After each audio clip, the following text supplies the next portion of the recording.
예, 우리 같이 인사 나누겠습니다. 잘 나오셨습니다. 은혜 받고 돌아갑시다. 예, 이 시간에는 마태복음 8장 5절부터 13절 말씀까지 읽었습니다. 은혜 받을 말씀의 제목은 주님께서 원하시는 한 가지입니다. 주님께서 원하시는 한 가지. 이분은 프랑스 신부입니다. 이름이 샤를 드 푸코라는 분인데, 이분이 쓴 책이 사하라의 불꽃이라는 책이 있습니다. 이분의 종교는 카톨릭이고 이분은 신부인데, 이분이 사하라 사막에서 원주민들에게 선교를 하다가 순교를 하신 분이에요. 근데 이분이 그 사하라의 불꽃이라는 책에서 이런 질문을 합니다. 하나님을 믿는 그리스도인에게 있어서 가장 어려운 일은 뭘까요? 예. 여러분 생각에는 그리스도인인 여러분이 신앙생활 하면서 가장 어려운 게 뭡니까? 이분이 이 책에서 대답하기를 하나님을 믿는 것이 가장 어렵다고 대답했습니다. 그리스도인에게 있어서 가장 어려운 일은 하나님을 믿는 것이라는 겁니다. 그래서 저도 제 자신에게 물어봤습니다. 목사로서가 아니라 한 사람의 그리스도인으로서 내게 가장 어려운 일은 뭘까? 저 역시도 그렇게 대답할 것 같아요. 하나님을 믿는 것이 가장 어렵습니다. 여기서 내가 하나님을 믿는다고 말하는 것은 입으로 말하는 건 쉬워요. 나 하나님 믿어. 나 그리스도인이야. 입으로 말하는 것은 쉽지만 그 하나님을 내가 100% 믿고 신뢰하고 따르는 것은 결코 쉬운 일이 아니에요. 우리 권사님도 기도하셨습니다마는 여러분, 우리가 살면서 마라의 쓴물을 만날 때가 얼마나 많습니까? 그런데 그 마라의 쓴물을 만났을 때 우리의 참 걱정되는 건 뭐예요? 내가 힘든 것도 걱정이지만 그 마라의 쓴물을 만난 나를 보면서 내 주변 사람들이 하나님의 영광을 가릴까 봐, 이게 또 굉장히 두렵고 힘든 거예요. 여러분, 하나님을 100% 믿고 따르는 것은 쉽지 않아요. 왜 그러냐면 믿음이라는 것에는 언제나 선택과 결정이 따르기 때문에 그래요. 어떤 일을 선택하고 결정할 때는 언제나 갈등이 있습니다. 여러분 잘 아시는 마태복음 4장을 보면 예수님께서 사탄 마귀에게 3가지 시험을 받으시는 그런 내용이 나옵니다. 40일 동안 금식을 하셨으니 얼마나 배가 고플까요? 그 배고픈 예수님께 이 돌들로 떡덩이를 만들으래요. 또 예수님을 성전 꼭대기에 세워놓고는 네가 만일 하나님의 아들이라면 뛰어내려라. 그러면 천사가 다치지 않게 받쳐줄 거니까 얼마나 사람들이 박수치고 환호하겠냐. 3번째 시험은 십자가를 앞두고 두려워하고 있는 예수님께 만일 내게 엎드려서 절 한 번만 하면 내가 이 세상 다 줄게. 시험합니다. 여러분, 저와 여러분이 세상을 살다 보면 절박한 상황을 만날 때가 있습니다. 이때 우리 앞에도 2가지의 선택의 길이 놓여요. 지금 당장 내 눈앞에 보이고 내 손에 잡히는 세상의 이익을 취할 것이냐, 아니면 눈에 보이지 않는 하나님의 가치를 취할 것이냐, 지금 당장 내 앞에 있는 자존심을 챙길 것이냐, 아니면 나를 향하신 하나님의 뜻을 챙길 것이냐. 여러분, 지금 굉장히 배가 고파요. 40일 금식 기도를 했으니 얼마나 배가 고프겠습니까? 여러분, 이 배가 고플 때 떡만큼 절실한 게 어디 있습니까? 그런데 이런 상황에서 떡보다 하나님의 말씀을 앞세우고 선택한다는 것은 절대 쉬운 일이 아니에요. 물론 배가 부를 때에는 당연히 하나님의 말씀이 중요하다고 얘기할 수 있죠. 하나님의 말씀을 선택하겠죠. 나 예수 믿는 사람이라고 선택하겠죠? 그리고 그렇게 하는 게 정답이라는 거 잘 압니다. 그러나 실제로 내가 살아가는 삶 가운데서 배가 고픈데, 힘든데, 자존심이 상하는데, 사람 때문에 시험에 들었는데, 그래서 견디기가 힘든데, 그런 상황에서 어떻게 하나님의 뜻을 선택하는 것이 쉽겠냐 이 말입니다. 그럴 때 하나님께서 나에게 지시하시는 대로 선택을 하고 결정을 한다는 것은 절대 쉬운 게 아니에요. 남 얘기할 때는 쉽죠. 내가 직접 당해보고 내가 직접 힘들면 절대 하나님의 뜻으로 결정한다는 건 쉽지 않아요. 그렇기 때문에 신앙생활하면서 한 그리스도인으로서 가장 어려운 일이 뭐냐? 하나님을 100% 신뢰하는 거예요. 하나님의 뜻대로 사는 거예요. 그래서 히브리서 11장 6절을 보면 이렇게 말씀하고 있습니다. 시작.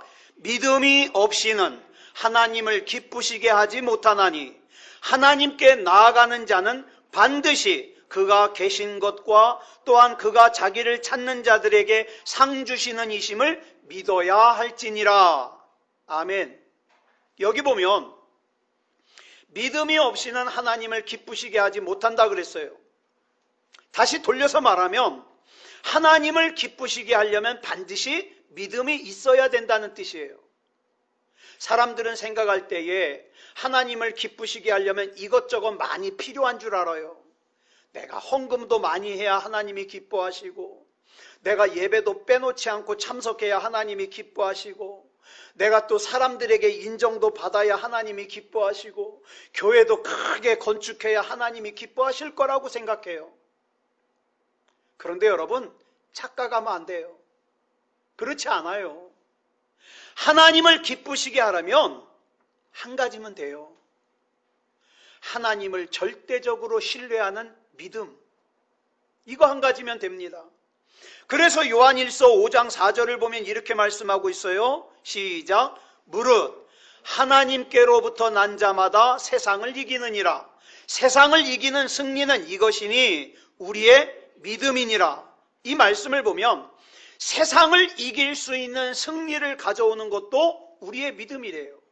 그러므로 우리가 세상을 이기기 위해서는 반드시 믿음이 있어야 된다는 말씀이에요. 그러면 자, 이제 우리한테 적용해 볼까요? 나는 지금 하나님을 기쁘시게 하기 위해서 뭘 하고 있습니까? 또한 이 세상에서 승리하는 삶을 살기 위해서 어떤 노력을 하고 있습니까? 이 두 가지 질문의 답이 믿음이에요. 우리 예수 믿는 사람들 치고 믿음 얘기 잘 안 하는 사람 없죠? 믿음 참 많이 말합니다. 그런데 이 믿음이 그렇게 쉬운 게 아니에요. 굉장히 중요한 겁니다. 그러므로 우리는 주님께서 원하시는 이 한 가지에 집중할 수 있어야 돼요. 주님을 기쁘시게 하기 위해서 믿음에 집중할 수 있어야 되고, 또 이 세상을 이기고 승리하는 삶을 살기 위해서도 믿음에 집중할 수 있어야 돼요. 여러분, 믿음 하나 붙들면요 나머지 다 따라옵니다. 볼까요? 믿음이 있다는 사람이 옆에 있는 성도 사랑하지 않겠습니까? 사랑하지 않는 사람은 가짜예요. 믿음이 있다는 사람이 오래 참지 못하겠습니까? 믿음이 있다는 사람이 기뻐하지 않겠어요? 믿음이 있다는 사람이 감사하지 않겠습니까? 믿음이 있다는 사람이 기도하지 않겠어요? 믿음이 있다는 사람이 예배를 하찮게 여기겠습니까? 결국 저와 여러분이 하나님의 자녀다운 자녀가 되기 위해서 추구해야 될 가장 중요한 한 가지가 뭐냐? 믿음입니다. 그런데 이 믿음이 우리에게 있어요. 좋죠? 이 중요한 믿음이 우리에게 있어요. 근데 여기서 좀 더 정확하게 들어가자고요. 믿음이 있긴 있는데 여기서 갈라집니다. 굳건한 믿음을 가졌냐? 흔들리는 믿음을 가졌냐? 여기서 갈라지더라 이 말이에요. 그러면 여러분, 내가 굳건한 믿음을 가지기 위해서 뭘 해야 될까요? 하나님의 말씀을 계속 들어야 됩니다. 우리 아름다운 본교회, 황규정 목사님이 목회하시는 본교회 어떤 성도가, 우리는 코로나라 그래가지고 막 모이기를 꺼려 하잖아요. 여기 이 성도는요, 황규정 목사님이 설교한 걸 갖다가 녹화해가지고 막 자기 주변 사람들한테 보냈다는 거예요. 매주일. 왜? 찾아가질 못하니까 매주일 보냈다는 거예요. 그런데 어떤 한 가정이 자기가 다니는 큰 교회가 예배를 모이질 못하니까 계속 갑갑해하다가 그 교회에 출석을 하고 등록을 하기 시작했다는 거예요. 네.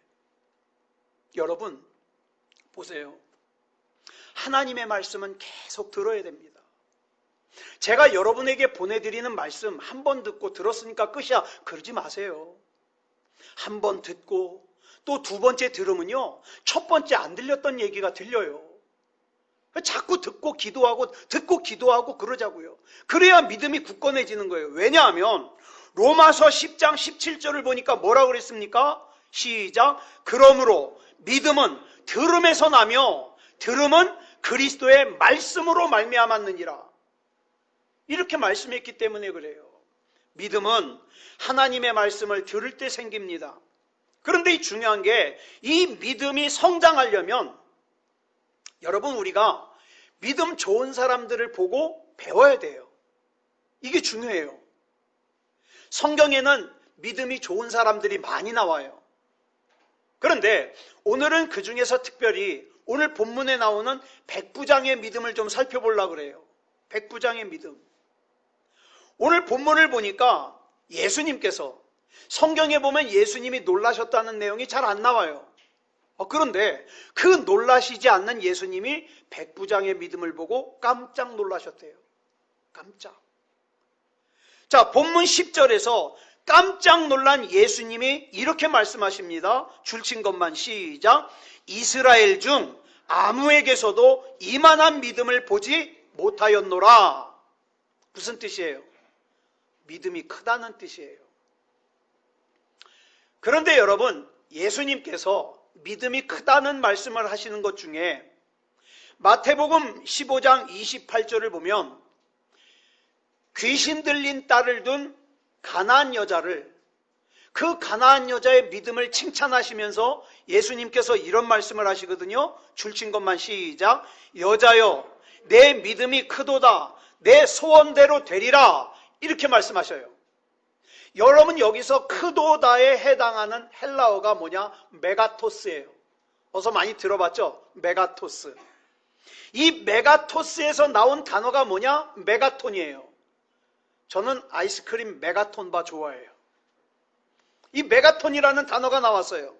이 메가톤은요, TNT 화약 100만 톤에 해당하는 양이라고 그럽니다. 이렇게 하면 잘 피부적으로 와닿지 않죠? 좀 더 쉽게 설명해 드릴게요. 여러분, 1945년 일본 히로시마에 원자폭탄이 떨어졌죠? 이 원자폭탄의 양이 얼마짜리냐? 0.02 메가톤이에요. 그러니까 1메가톤은 그 원자폭탄의 50배예요. 대단하죠? 그래서 메가토스는 무슨 뜻이에요? 내 믿음이 메가톤급으로 크다. 이렇게 칭찬하시는 거예요. 그래서 평소에 잘 놀라지 않는 예수님이 이 백부장의 믿음을 보고 깜짝 놀라셨어요. 아니, 어떻게 이스라엘 백성 가운데 찾아볼 수 없는 이 믿음을 이방인인 이 백부장이, 로마 군대의 장교인 이 백부장이 가지고 있을 수 있느냐, 이 말이에요. 그래서 오늘 본문에 나오는 이 백부장의 믿음을 우리가 충분히 살펴볼 가치가 있는 거예요.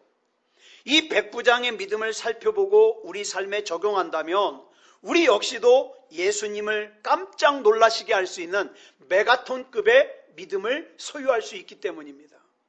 그래서 이 시간에는 백부장의 믿음을 살펴보겠습니다. 이 백부장의 믿음의 특징을 두 가지로 설명할 수 있어요. 그 중에 첫 번째 특징이 뭐냐? 단순성입니다. 여러분, 우리는 문제를 만나면 자꾸 이것저것 계산을 해요. 이것저것 생각이 많아집니다. 그런데 여러분, 믿음은 단순해야 됩니다.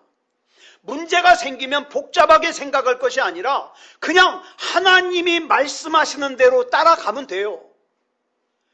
여러분 잘 아시는 소년 다윗이 골리앗과 싸우러 나갔죠. 블레셋의 거인 골리앗과 싸우러 나갔어요.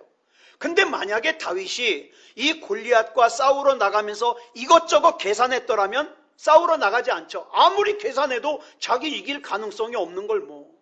그렇잖아요? 무기도 골리앗이 좋아요. 힘도 골리앗이 좋아요. 싸움을 했어도 골리앗이 많이 했어요. 이것저것 계산하면 골리앗과 싸우지 못합니다. 그러나 단순한 믿음을 가진 이 다윗이 어떻게 합니까? 그냥 여호와 하나님의 이름으로, 만군의 여호와 하나님의 이름으로 나갔더니 거인 골리앗을 쓰러뜨리는 영광을 누리게 되었다 이 말입니다. 여러분, 요즘 테러하고 연결시키는 이슬람 있죠? 이 이슬람 신앙을 가진 사람들은요, 굉장히 단순합니다. 이슬람의 경전이 뭐예요? 코란이라고도 하고 꾸란이라고도 하죠. 이 경전이요, 우리 신약 성경 반밖에 안 되는 분량이에요. 반.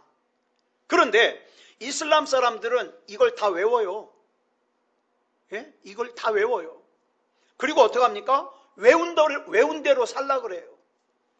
이런 단순성에서 그들의 힘이 나오는 거예요. 그래서 어떻게 합니까? 자기의 신앙을 위해서라면 막 자살 폭탄도 하고 그러는 거예요. 왜? 그 경전에 나온 약속을 믿으니까. 여러분, 한국 기독교가 가장 강했던 게 언제인지 아십니까?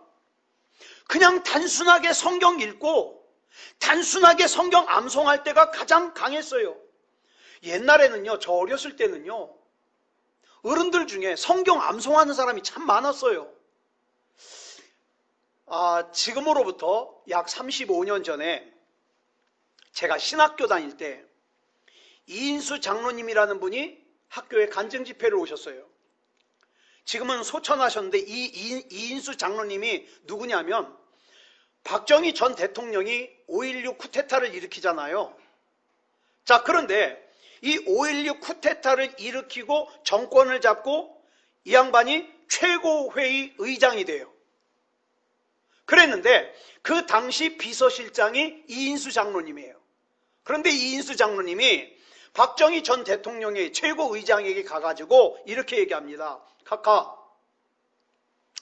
우리 처음에 약속했던 대로 이제 이 정권을 참신한 정치인에게 넘겨주고 우리는 군인으로 돌아갑시다. 그랬더니 욕심이 생긴 박정희 최고의회 의장이 이 비서실장 이인수 장로님을 갖다가 반혁명, 반정부라는 죄목을 걸어가지고 잡아가요. 그리고 사형 선고를 내려요. 근데 좀 있다 보니까 아무리 봐도 이 사람이 나쁜 사람 아니거든요. 그래서 무기징역으로 감형시켰다가 감옥에 가둔 지 12년 반 만에 감옥에서 풀어줍니다. 자, 그런데 이분이 감옥에서 누굴 만났냐? 예수님을 만났어요. 예전에는 참 바빠가지고 예수도 관심 없고 신앙생활도 관심 없었는데 감옥에서 예수님을 만났어요. 그래서 감옥에서 할 게 있어야죠. 12년 동안 성경을 외웠어요. 그러니까 이분이 우리 학교에 간증 집회를 와가지고 여러분 성경 펴고 한번 들어보십시오. 그러더니 로마서를 갖다가 외우기 시작하는데 줄줄 외워요. 굉장히 감탄했던 적이 있어요. 자, 그렇다면 이런 사람 앞에서 내가 성경 10번 읽었네, 20번 읽었네 자랑할 수 있어요? 이분은 외우는데? 예? 불도저 앞에서 삽질하는 거고, 그죠? 번데기 앞에서 주름 잡는 거죠. 어떤 백화점에 가면 1억 5천만 원짜리 시계가 전시되어 있답니다. 전 보지도 못했어요. 1억 5천만 원짜리 시계. 어떤 사람이 궁금해서 물어봤대요. 그 시계 파는 점원한테 이 1억 5천짜리 시계를 사가는 사람이 있습니까? 그랬더니 아직 한 번도 못 팔았대요. 한 번도. 그럼 팔리지 않는 걸 왜 진열해 놨습니까? 그랬더니 웃으면서 1억 5천만 원짜리 시계를 진열해 놓으면 옆에 있는 300만 원짜리 대수롭지 않게 사간대요. 왜? 그거에 비하면 아무것도 아니거든요. 자, 비슷한 것이 여러분, 생명을 걸고 신앙생활하는 사람이 내 자존심 좀 상했다고 시험 들겠어요? 돈 때문에 시험 들겠어요? 사람 때문에 시험 들겠습니까? 나는 내 신앙 때문에 나는 내 목숨도 바칠 수 있는데. 그렇죠? 백부장의 믿음이 이런 단순한 믿음이라 이 말이에요. 자, 본문 8절 보겠습니다. 시작. 백부장이 대답하여 이르되 주여 내 집에 들어오심을 나는 감당하지 못하겠사오니 다만 말씀으로만 하옵소서. 그러면 내 하인이 낫겠사옵나이다. 예수님께서 가서 고쳐주겠다 그러시니까 아유 예수님 뭘 힘들게 우리 집까지 오십니까? 우리 집까지 오실 필요 없습니다. 그냥 말씀으로만 선포해 주십시오. 여기서 주님께서 말씀으로만 선포해 주셔도 제 하인이 나을 줄 믿습니다. 이게 바로 단순한 믿음이에요. 이 단순한 믿음에 예수님이 깜짝 놀라셨어요. 주님이 말씀하시면 그냥 그대로 믿어버리는 거예요. 야고보서 1장 6절에 보니까 뭐라 그랬습니까? 줄친 것만 시작. 믿음으로 구하고 조금도 의심하지 말라.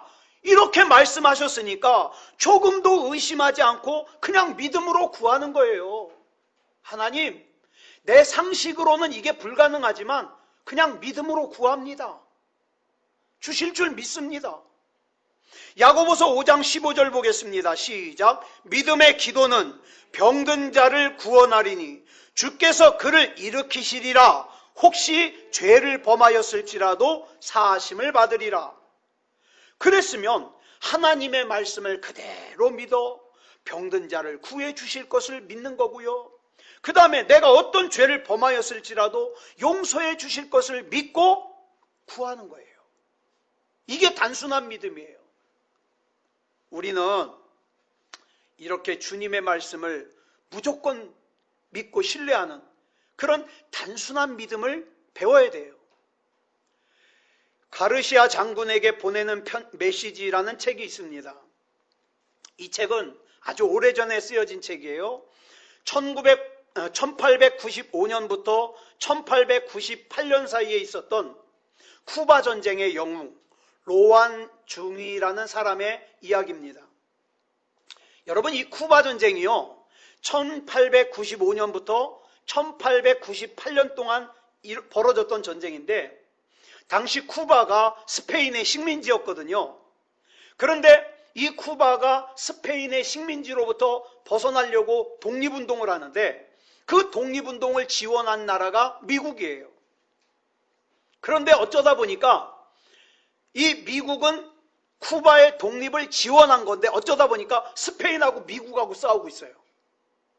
자, 그런데 당시 이 미국이 쿠바와 연합작전을 펴기 위해서 쿠바의 지도자였던 가르시아 장군에게 편지를 보내야 되겠는데 이 가르시아 장군에게 편지를 보낼 방법이 없는 거예요. 왜냐하면 이 당시 상황이 우편도 끊어졌어요. 전보도 칠 수가 없어요.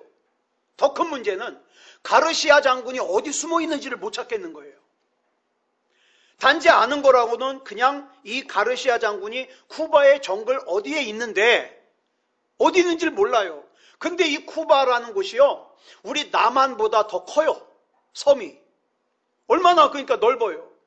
그래서 미국의 당시 대통령이었던 맥킨리 대통령이 고민하고 있는데 어떤 사람이 맥킨리 대통령에게 한 사람을 추천을 합니다. 카카, 로안 중이라면 틀림없이 카카가 맡긴 그 일을 해낼 수 있을 겁니다. 그래서 왜요? 그랬더니 그 사람은 충성스러운 사람이거든요. 이렇게 대답해요. 이 로안 중이라는 사람이 얼마나 충성스러운 사람인지 이 사람에게는 그냥 일 맡기면 된대요.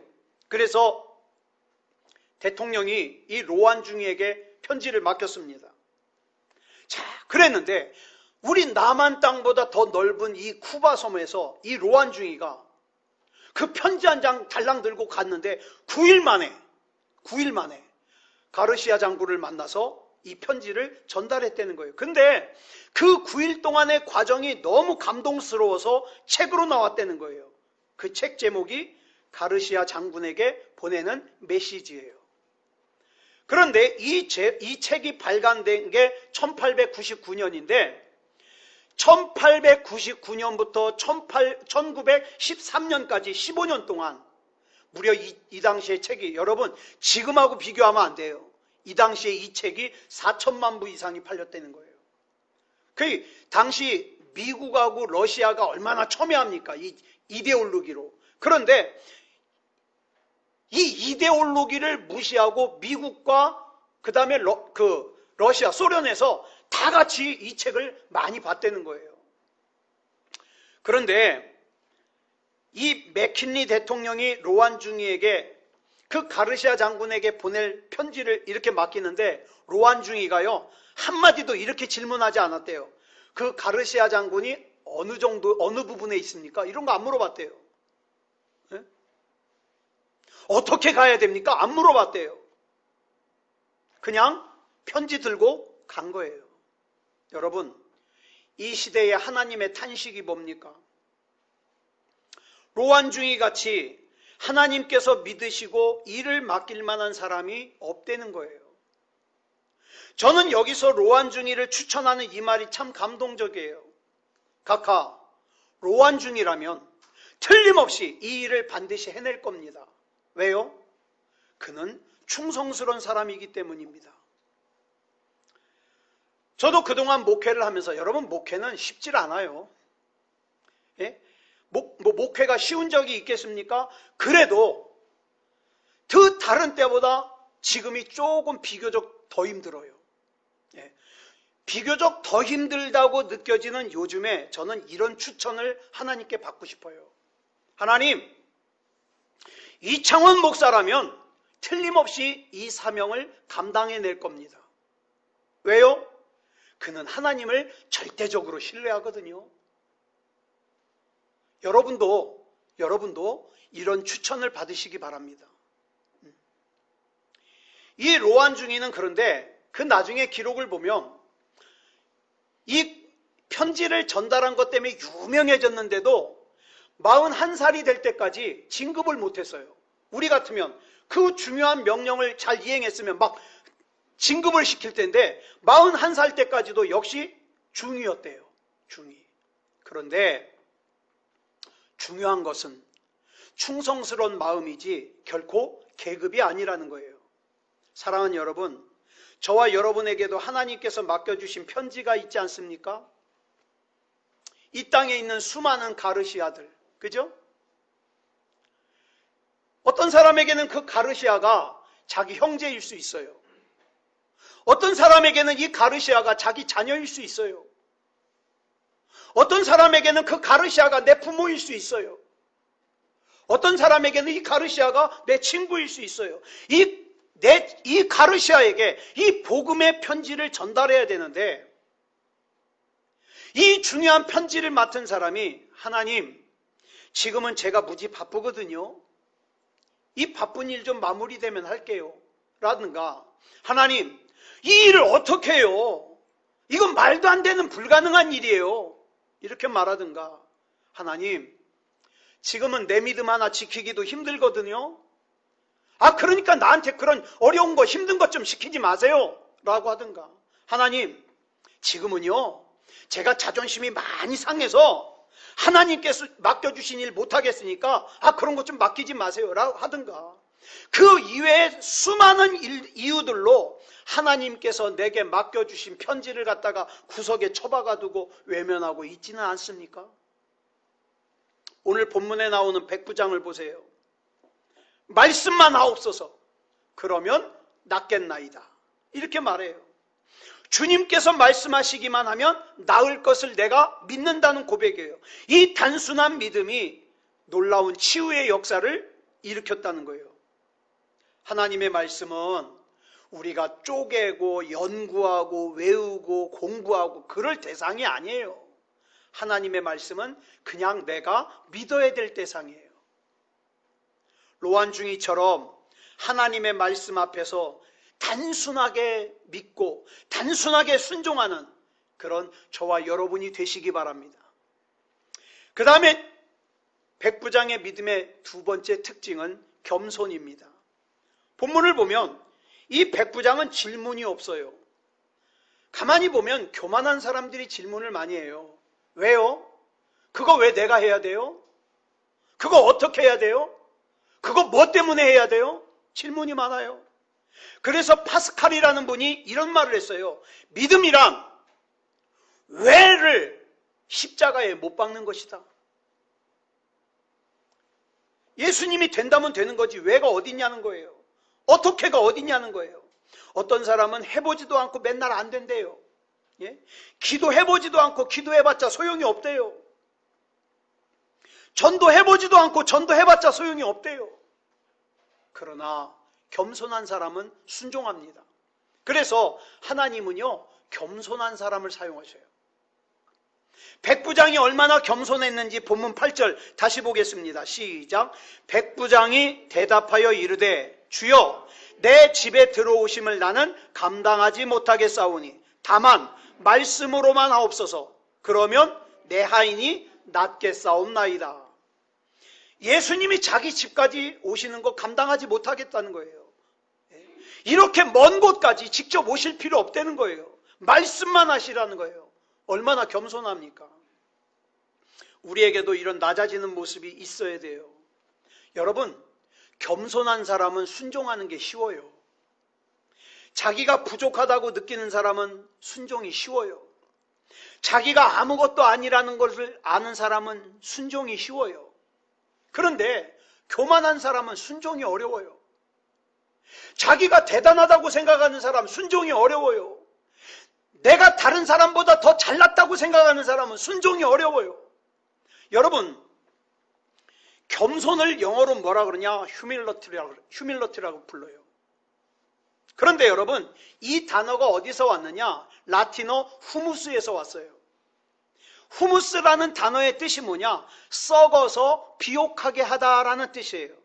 그러니까 겸손이 뭐냐? 내가 썩어서 비옥하게 하는 걸 겸손이라 그래요.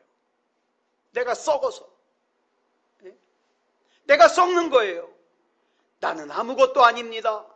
그러면서 내가 썩는 게 겸손이에요. 백부장 보세요. 백부장은 당시 이스라엘을 점령하고 있던 로마, 점령군이죠. 로마군의 장교예요. 요즘 군대로 말하면 중대장급이에요. 중대장급. 그러니까 그 식민 통치하면서 중대장이면 얼마나 자존심이 강해요. 고급 장교인데. 그런데 그런 백부장이 그 자기한테 식민 통치를 받고 있는 그 이스라엘에 볼품없는 젊은 예수의 앞에 무릎을 꿇었어요. 이게 뭐예요?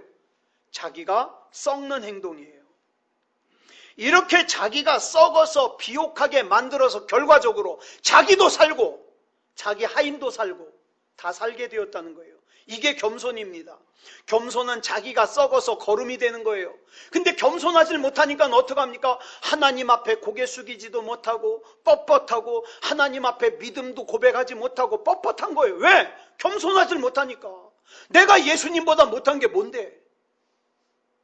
내가 왜 예수님 앞에 고개를 숙여야 되는데? 성경에 나오는 믿음의 사람들은 하나님의 영광을 보잖아요. 그 다음에 어떻게 합니까? 자기가 썩었어요. 베드로가 누가복음 5장 8절에서 예수님의 하나님 되심을 발견하는 순간 어떻게 됐습니까? 줄친 것만 시작. 주여 나를 떠나소서 나는 죄인이로소이다. 자기가 썩잖아요. 이사야 6장 5절에서 성전에서 하나님을 만난 이사야 선지자가 뭐라 그럽니까? 줄친 것만 시작. 화로다 나여 망하게 되었도다. 썩잖아요.